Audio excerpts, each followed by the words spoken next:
Jack-o'-lantern atau pelita labu dengan ukiran mimik wajah yang menakutkan adalah satu objek hiasan yang sangat sinonim dengan perayaan Halloween. Ia bahkan boleh dianggap sebagai satu simbol dan juga identiti bagi perayaan berkenaan. Dalam video kali ini, akan dikupaskan secara ringkas berkenaan dengan sejarah kepada budaya menghasilkan Jack-o'-lantern semasa Halloween ini serta hikayat atau mitos yang dikaitkan dengannya.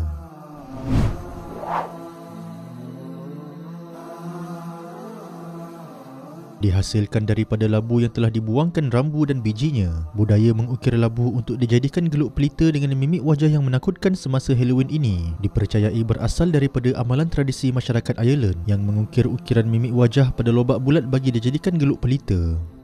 Masuk ke Amerika Syarikat bersama-sama dengan kedatangan imigran Ireland yang berhijrah akibat daripada kebuluran besar yang melanda Ireland pada pertengahan abad ke-19. Budaya mengukir lobak bulat ini kemudiannya telah berevolusi menjadi mengukir labu kerana labu didapati lebih mudah untuk dijadikan geluk pelita disebabkan ruang kosong yang telah tersedia di dalamnya. Seperti yang sedia dimaklumi, hiasan pelita labu Halloween berukirkan mimik wajah ini dinamakan Jack-o'-lantern. Latar belakang kepada nama ini masyhurnya dikatakan berasal daripada satu watak dalam kisah cerita rakyat masyarakat Ireland yang dikenali sebagai The Stingy Jack. Kisah The Stingy Jack atau Jack si kedekut ini berkisar tentang seorang lelaki kedekut yang licik bernama Jack.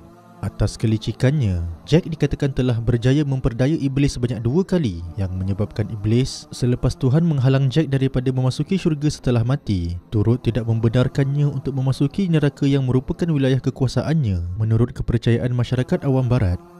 Justru, Jack telah diusir oleh iblis ke waktu malam yang gelap gelita dengan hanya diberikan bara api sebagai sumber cahaya.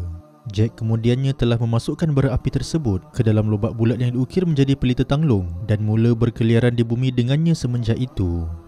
Fakta tentang sama ada kisah cerita rakyat ini yang menjadi penyebab kepada wujudnya budaya menghasilkan pelita Halloween daripada hasil tani seumpama lobak bulat dan labu, atau ia yang sebaliknya merupakan dongeng yang diwujudkan pada kemudian hari bagi menjelaskan budaya berkenaan adalah sesuatu yang tidak dapat ditentukan kesahihannya. Kesimpulannya, asal-usul kepada budaya mengukir labu menjadi geluk pelita semasa perayaan Halloween adalah bersusur galur daripada amalan tradisi mengukir lobak bulat masyarakat Ireland. Adapun asal-usul yang lebih purba bagi amalan masyarakat Ireland ini pula, ia adalah satu perkara yang kabur dan sukar untuk dipastikan. Hal yang pasti, umat Islam sangatlah diharapkan agar tidak terpengaruh meniru budaya masyarakat barat mengukir labu untuk dijadikan hiasan serta tidak pula meraihkan perayaan Halloween yang jelas merupakan perayaan yang berasal daripada akar kepercayaan pagan benua Eropah.